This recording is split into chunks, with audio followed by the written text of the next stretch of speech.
Hindi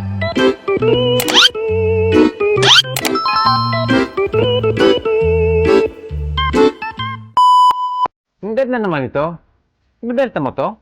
Oo, kasi pambayad ng kuryente.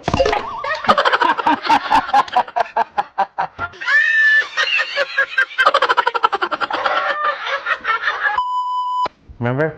Oh, asan yung sofa? Binenta ko na kasi wala na tayong pera eh.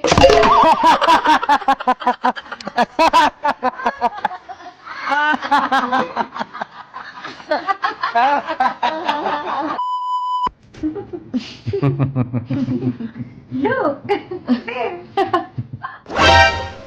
Oh, anyari? Ano nangyari?